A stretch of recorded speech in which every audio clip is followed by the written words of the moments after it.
In the formation of the movement, based on Gulen's writings and example, as we heard in the earlier session, there's a repertoire of options. There are different ways in which people who, like he, would be orthodox in his faith, Sufi versions of Islam, and wanting to do what he's out to do, educate, stimulate international business occasions, represent religion along the way.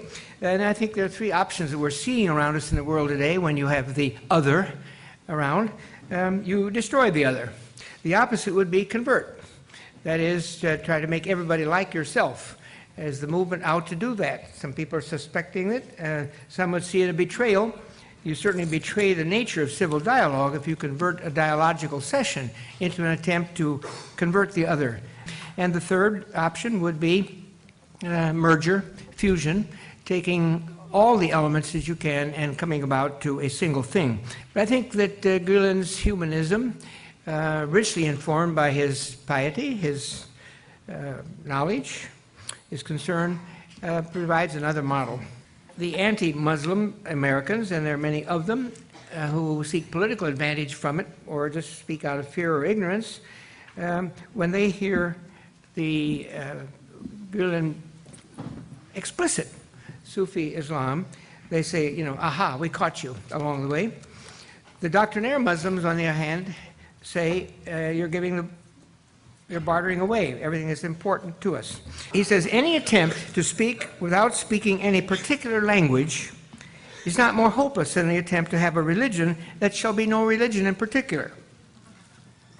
Thus, every living and healthy religion has a marked idiosyncrasy. Its power consists in its special and surprising message, and yet the energizing and the motivating and the enduring power in Gulen's case and others come from what he calls the strange and idiosyncratic stories that we tell. So what are you going to do when you have these differences along the way? And the answer that you get from Gulen is tolerance, but not only tolerance. I've chosen the word, and I distill this also in his writings, a much better and stronger word, hospitality. That is not only a habit, it is grounded in an approach to life and a set of beliefs that I think carries over, and he makes a great deal of it.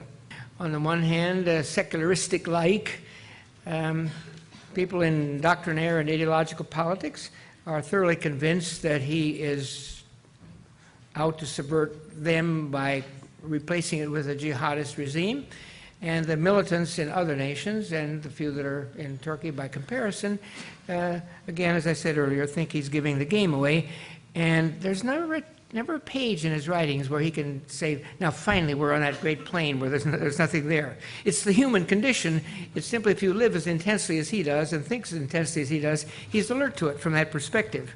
And I think it's so interesting that the Gulen movement has spent so much energy not in politics, which is only one form of civic engagement, but in voluntary activities, in education, in philanthropy, in business, in charitable work, and so on, because there too you are not exempt from all these forces that are pressing upon you. We need models, and in this field I would argue that what Gulen has achieved beyond his own movement and scope is to serve as a kind of a model.